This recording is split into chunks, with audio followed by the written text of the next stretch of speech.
Welcome back mga kababayan sa Tagalog Crime Stories, kung saan ibinabahagi ko ang aking obsession sa true crimes at isinasalaysay ko ito sa Tagalog. Kung gusto mo ang mga ganitong contents, make sure to subscribe at turn on all the notifications para lagi kang updated sa mga bago kong videos. Kung gusto mo naman na suportahan ang aking channel sa ibang paraan, you may do so by checking these options. Sa loob ng ilang dekada, ang Cavite ay isa sa mga lugar na tinatawag na the most industrialized province sa bansa. Yan ay dahil sa napakaraming mga taong nag-i-invest sa lugar, mapa local o foreign na kumpanya. Lahat sila ay naiinganyo na mag-invest sa lugar dahil sa murang halaga na kanilang binabayaran para sa mga sweldo ng mga trabahador at ang mga ito ay magagaling pa ng mga skilled workers. Sa pagdaan ng panahon, ang lugar ay naging destinasyon ng ibang mga Filipino na naghahanap ng trabaho. Kasabay niyan ay nagsulputan na rin ang sari-saring mga subdivision na nag-aalok ng maganda at ligtas na lugar para sa mga taong gustong permanenteng marirahan doon. Isa sa mga Filipino na nainganyo na magtungo at buuin ang kanyang mga pangarap sa Dasmariñas ay ang Filipina na si Maria Evelyn Sayos. Siya ay naiulat na nakapangasawa ng isang Pinoy at ang kanilang pagsasama ay nagbunga ng isang anak na pinangalanan nilang Joanna. Pero sa hindi naiulat na dahilan, ang dalawa ay nagkahiwalay. Pagkalipas ng ilang taon, si Evelyn ay umibig muli. Ang pangalan ng lalaki ay hindi inilabas sa publiko, pero tawagin na lamang natin siya sa pangalang Pedro. Ang pagmamahalan ni Evelyn ay nauwi sa kasalan at pagkalipas ng ilang taon, masaya nilang sinalubong ang pagdating ng bagong sanggol sa kanilang buhay at pinangalanan nila itong Michael. Ang kanilang simpleng pamilya ay tahimik na nararahan sa barangay San Agustin 3, Dasmariñas, Cavite. Bagamat hindi niya tunay na anak si Joanna, si Pedro ay itinuring ang bata na parang sarili niyang anak. Kahit nang lumaki na si Michael ay hindi sila nagkaroon ng seryosong pag-aaway ni Joanna. Sa loob ng ilang dekada ay naging mapayapa at payak ang kanilang pamumuhay. Hanggang noong 2011. Base sa ulat ay napilitan si Evelyn na maging ina at ama para sa dalawa niyang mga anak nang pumanaw ang kanyang asawa. Ang pagiging single mother ay hindi naging madali para kay Evelyn. Bukod sa pag-aalaga kina Michael ay kinailangan pa niyang magtrabaho para matustusan ang pangangailangan ng mga ito. Siya ay naiulat na nagtatrabaho sa umaga habang ang kanyang mga anak ay pumapasok sa eskwelahan. Kaya tuwing gabi lamang sila nagkikita-kita. At upang masigurado na hindi lalayo ang loob ng kanyang mga anak sa kanya, tuwing weekends ay sinisigurado ni Evelyn na sila ay magsasama-sama. Kung hindi sa loob ng bahay ay lalabas silang mag-iina para kumain. Ang mga litratong ito ni Joanna magpapatunay na kahit wala siyang ama ay nagkaroon siya ng normal na kabataan. Nakagraduate siya ng high school at pumasok sa college. Doon ay nagkaroon siya ng maraming mga kaibigan at katulad ng ibang mga taong nagdadalaga at nagbibinata, siya ay nahilig sa pagkuha ng kanyang mga litrato o yung tinatawag na selfie. Naging aktibo din siya bilang parte ng banda sa kanilang lugar. Pagkatapos niya sa high school sa pagtitiyaga ng kanyang inang si Evelyn, gamit ang pera na naipon ito sa pagtatrabaho, ay nagawa ng 16 na taong gulang na si Joanna na mag-enroll sa National College of Science and Technology na makikita din sa Dasmariñas. Ang mga tao ay hinangaan si Evelyn sa kadahilanan na kahit mag-isa nitong itinataguyod ang kanyang mga anak, ay nagagawa nitong maibigay ang pangangailangan ng mga ito. Pero ang mga reaksyon nilang yan ay magbabago nang makilala ni Joanna si Ronald James Ruby. Ayon sa ulat, nang matuklasan ni Evelyn na ang dalawang estudyante ay magkarelasyon, hindi niya ito tinutulan dahil akala niya na puppy love lamang ang nararamdaman ng mga ito. Pero nagulat siya ng isang araw, sina Evelyn at Ronald ay magkasama siyang kinausap. Inanunsyo ng mga ito na gusto na nilang magsama sa iisang bubong dahil ang 16 na taong gulang na si Joanna ay nagdadalang tao na pala. At katulad ng karamihan ng mga nanay na gusto pang may marating ang kanilang mga anak, si Evelyn ay nadismaya sa nangyari sa punto na iniyakan niya ang nangyari. Dahil sa walang trabaho si Ronald ay naisip ni Evelyn na maaaring mas mahirapan pa ang mga ito kapag pinabayaan niya ang dalawa na mabuhay na mag-isa. Kaya para sa ikabubuti ng lahat, pumayag siya na tumigil sa pag-aaral sa Joanna at manirahan ng mga ito sa kanyang bahay. Sa loob ng ilang buwan ay mas nangibabaw ang pagmamahal ni Evelyn sa kanyang anak at sa sanggol sa sinapupunan nito. Kaya kahit anong kailanganin ng mga ito mapapagkain o kahit pinansyal pa, ay bukas palad siyang tumulong kina Joanna. Kahit si Michael ay nagpatunay na bagamat nadagdagan ang tao sa kanilang bahay, ay naging maayos ang pakikisama ni Ronald sa kanila. Inilarawan niya itong napakagalang at napakabait. Ang kanilang kasiyahan ay mas lalo pang nadagdagan nang isinilang ni Joanna ang isang malusog na sanggol na lalaki. Ang kanyang sitwasyon na pagiging isang batang ina ay hindi nakalampas sa mapanuring mata ng kanyang mga kapitbahay at ibang mga tao. Kaya para sagutin ang ibinabatong mga panghusga sa kanya, ay sinagot ni Joanna ang lahat sa pamamagitan ng isang post sa kanyang social media account. Ngunit kahit ang ibang mga tao ay hindi bilib sa mga desisyon niya sa buhay, ang kanyang inang si Evelyn ay nasa kanyang tabi kahit anong oras. Ito ang tumulong sa kanya pagkatapos niya manganak at si Evelyn din ay naging hands-on hindi lamang sa kanyang apo pero pati na rin sa pagtulong kay Joanna para malagpasan ito ang mga pagsubok ng pagiging bagong ina. Pagkalipas ng ilang buwan at fully recovered na si Joanna sa panganganak, nakumbinsi siya ni Evelyn na bumalik sa pag-aaral para na rin mabigyan niya ng magandang kinabukasan ang kanyang anak. Sa kanyang mga litrato noong 2016, masasabi mong si Joanna ay isang normal na college student sa eskwelahan at isang batang ina kung siya ay nasa loob ng kanilang bahay. Madalas niya ring ibahagi kung gaano kamahal ng kanyang ina ang kanyang nag-iisang anak.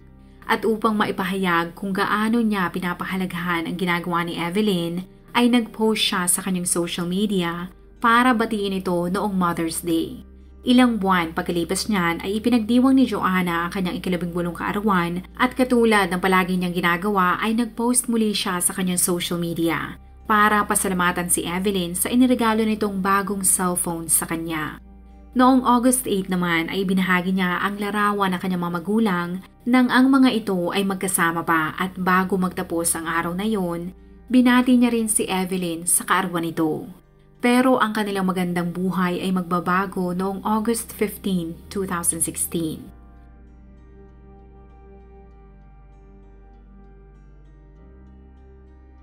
Ayon sa salaysay ni Michael, siya ay nagpaalam sa kanyang ina na matutulog siya sa bahay ng kanyang kaklase dahil kailangan nilang tapusin ang kanilang thesis. Si Evelyn ay pumayag at upang meron itong magastos, binigyan niya si Michael ng pera at bago ito lumabas ng pintuan ay inihibili ng binata ang pangangalaga ng bahay sa mag-live-in partner na si Joanna at Ronald. Nang siya ay matapos na sa kanyang thesis, si Michael ay bumalik sa kanilang bahay noong alas 7 ng gabi ng August 17, 2016. Pero nagtaka siya dahil hindi niya nakita si Evelyn. Kaya para malinawan kung nasaan ito, ay tinanong niya ang kanyang kapatid. Pero ayon kay Joanna, si Evelyn ay sinundo ng dati nitong mga kaeskwela noong high school. Sinabi nito na dala ang ilang maleta ay sumakay ang kanilang ina sa van kasama ng 3 nitong mga kaibigan. Dahil nakumbinsi ng mga ito si Evelyn na pumunta muli sa Singapore para magtrabaho. Kinumbinsi siya ni Joanna na hayaan na lamang si Evelyn sa kanyang mga desisyon sa buhay dahil maaaring gusto lamang nitong mag-enjoy.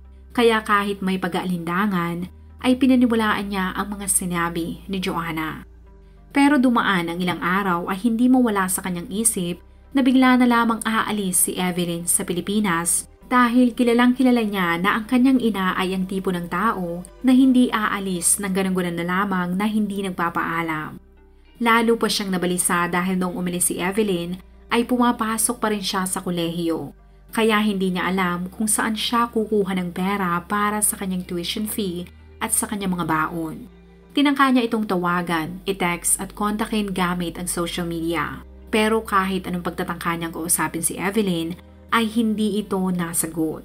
Lumipas ang ilang linggo at napilitan sina Michael na ipagpatuloy ang kanilang buhay na hindi umaasa sa kanilang ina. Ngunit nabuhayan siya ng loob dahil noong October 11, 2016, halos 2 buwan pagkatapos bigla na lamang mag-alsabulutan ni Evelyn para magtungo sa Singapore ay nakatanggap siya ng chat mula dito.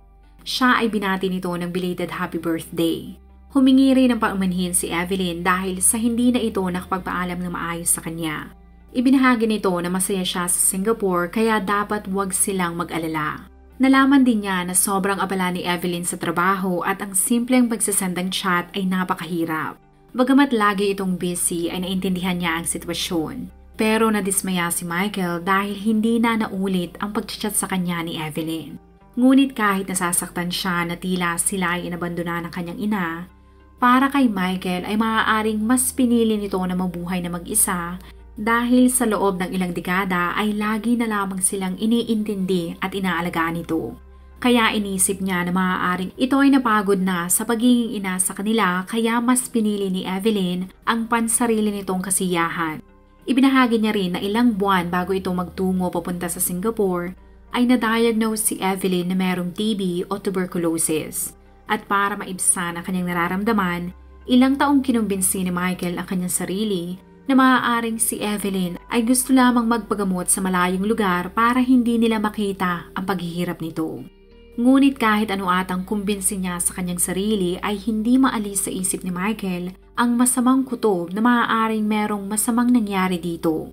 Kaya noong 2018, mahigit 2 taon pagkatapos umalis ni Evelyn, at para maklaro na talaga ang napakarami niyang mga katanungan, naglakas loob na si Michael na kunin ang mga cellphone number at mga social media accounts ng mga taong sinasabing sumundo kay Evelyn. Nakipag-usap siya sa mga ito pero itinanggi ng 3 na sinundo nila si Evelyn noong 2016. Kinumpirma ng mga ito na nagtungo nga sila sa Singapore pero hindi nila kasama si Evelyn. Binahagi niya ang kanyang natuklasan kay Joanna at kinumbinsi niya ito na hanapin ang kanilang ina.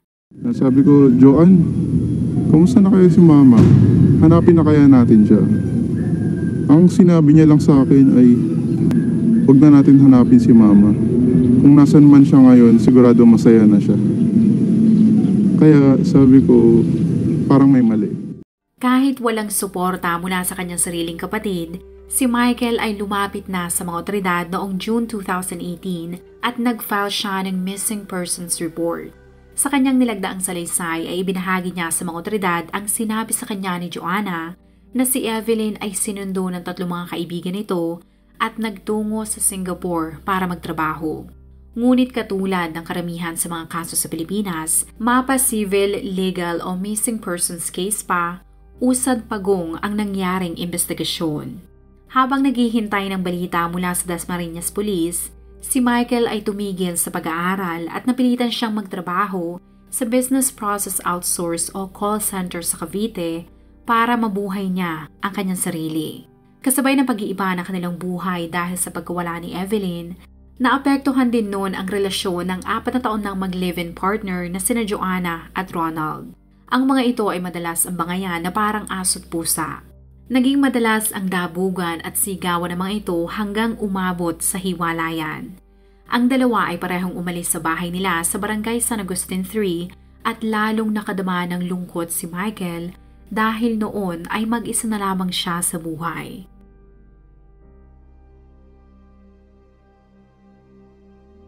Noong June 20, 2020, nang makaipon si Michael ng sapat na pera mula sa kanyang trabaho, ay nagdesisyon siyang ipaayos ang kanilang bahay, lalo na ang kusina nito. Gusto niya itong palakihin, lagyan ng tiles at kisame. At upang maisakatuparan ang pagbabago na gusto niya, pumayag siya na kibain ang pader. Ang maliit na proyekto sa bahay ay nagsimula at ang mga trabahador ay ginaba ang pader, pati na ang tumpok ng semento sa septic tank. Ngunit may napansin ng mga ito na kakaiba. Ang mga trabahador ay binigay sa kanya ang mga bagay na nahukay tulad ng mga identification cards at ATM. Nang tingnan ni Michael ang litrato sa mga IDs, ay nakita niya na ang mga gamit ay pagmamayari ng kanyang inang si Evelyn. Agad siyang kinutuban dahil kung ito nga ay ng ibang bansa tulad ng sinasabi ng kanyang kapatid, kakailanganin nito ang mga bagay na yun. Kaya kinabukasan ay kinontak muli ni Michael ang Dasmariñas Police dahil kinukutuban na talaga siya ng masama lalo na at meron pang malaking tipak ng semento na hindi natitibag. Ang kanilang request ay hindi naman tinanggihan ng mga otoridad at sa video footage na ito ay makikita na pinagtulungang wasakin ng mga pulis at ilang mga trabahador ang natitirang semento. At wala pang 1 oras tumambad sa kanila ang katawan ng isang babae.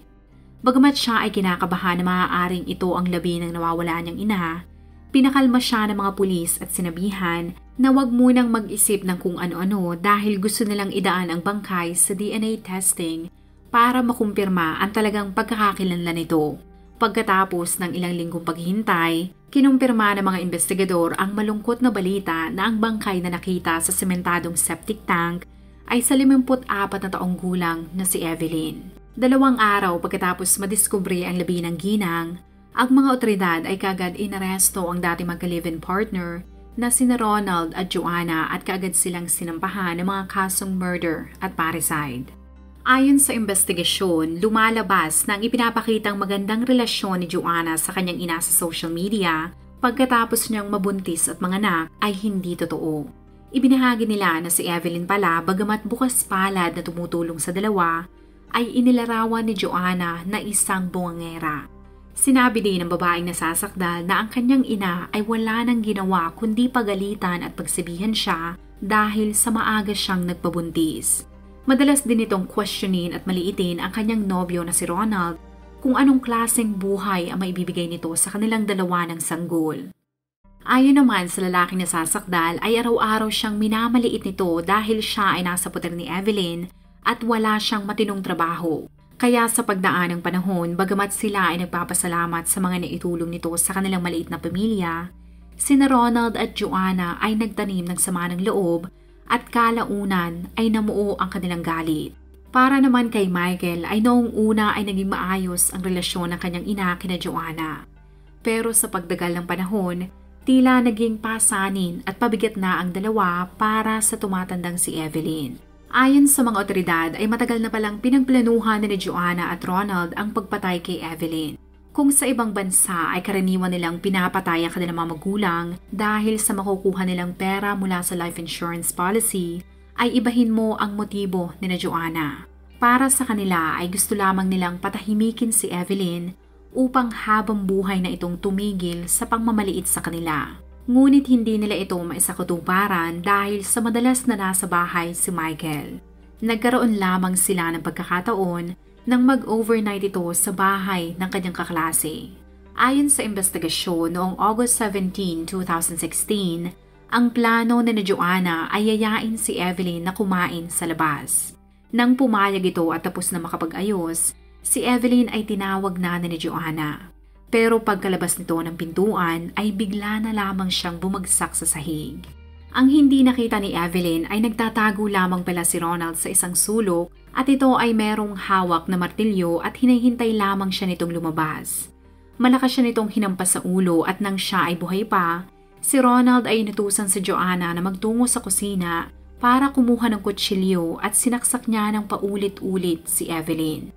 Sa pag-amin ng lalaking salarin ay sinabi nito na 2 oras niyang hinayaan ang bangkay ng ginang sa sahig, habang si Joanna naman ay nagkulong lamang sa kanilang silid sa 2nd floor ng bahay. Nang mahimasmasan ay doon na nag-isip si Ronald kung ano ang gagawin sa bangkay. Kung sa ibang bansa ay karaniwan nilang dinadala sa ibang lugar ang mga labi ng kanilang biktima para itago o kaya naman ilubog sa lawa, hindi mo yan basta-basta magagawa sa Pilipinas. Lalo na kung ikaw ay walang sariling sasakyan. Kung piliin naman nilang i-chop-chop ang labi ay kakailanganin nila ng mga gamit at maraming oras para paghiwa-hiwalayin ito sa maliliit na parte. Hindi lamang doon natatapos ang kanilang magiging problema dahil kakailanganin pa nilang maghanap ng isang liblib na lugar para itapon ang mga parte. Pero ang problema ay walang sariling sasakyan si Ronald. At kung mag-arkilaman sila ng sasakyan ay maaari pang maging witness ang kanilang driver na nakuha. At iyon ang maaaring dahilan kung bakit sila mahuli. Idagdag mo pa dyan na limitado sila sa oras dahil uuwi na mula sa kanyang overnight stay si Michael. Hindi ko alam kung napanood mo na ang documentary tungkol sa Hello Kitty murder na nangyari sa Japan. Doon ay umamin ang mga salarin na inabot sila na mahigit 8 oras para i-chop-chop ang biktima. Nabanggit ko yan dahil kung matatandaan mo na umuwi si Michael ng alas 7 ng gabi noong August 17, 2016. Ang parehong araw kung kailan idinispatcha si Evelyn. Kung chinap-chop nila ang ginang ay may malaking posibilidad na madiskubre ni Michael ang kanilang krimen na ginawa. Kung sila ay mahuli ay maaaring hindi lamang si Evelyn ang pinaglamayan. At dahil sa limitado nilang resources at oras, mas pinili ni Ronald ang pinakamadaling paraan. Nagtungo siya sa pinakamalapit na hardware store, nag-order siya ng ilang bag ng semento, ilang sakong buhangin at graba na agad namang i-deliver ng tanghali noong August 17, 2016. Nang dumating ang mga bagay na yun ay kahit sobrang init sa likuran ng kanilang bahay at nagkukulong sa kwarto si Joanna, si Ronald ay naging abala sa paghahalo ng semento. Inilagay niya ang labi ni Evelyn at mga gamit ito sa ibabaw ng septic tank hanggang matabunan ito ng semento. Ang lihim ni Ronald ay naitago nila nang dumating si Michael sa bahay.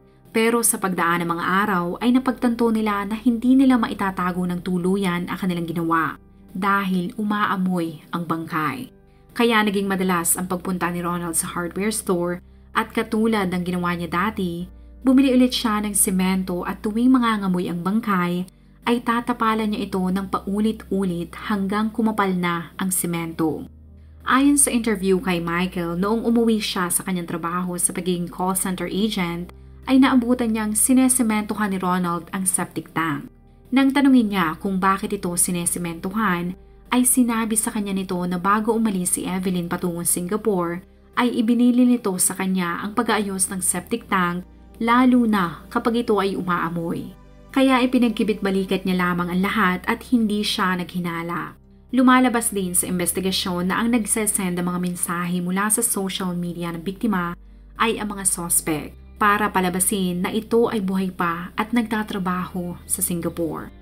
Nang isinalang sa police interrogation si Joanna ay itinanggi nito na meron siyang partisipasyon sa krimen. Sa halip ay idiniin niya ang kanyang dating live-in partner na si Ronald na ito ang di umanong mastermind at tanging tao na pumatay kay Evelyn.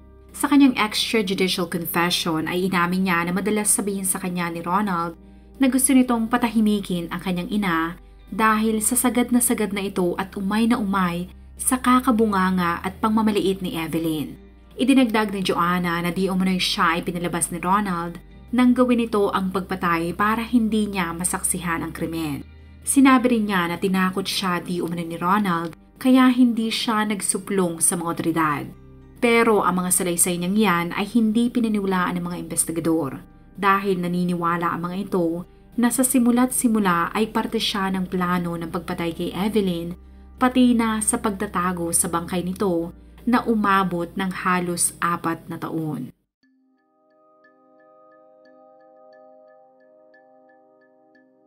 Bakit? Paano mo nagawa to? Sa sarili nating nanay nagawa mo. Ganun. Na wala naman siyang ginawang masama sa'yo. Ginawa niya lahat para mapasaya ka, mapabuti ka, maka-graduate ka, makapasok ka sa magandang eskwelahan, mabigay lahat ng pangangailangan mo. Wala nang update tungkol sa kaso ni Joanna.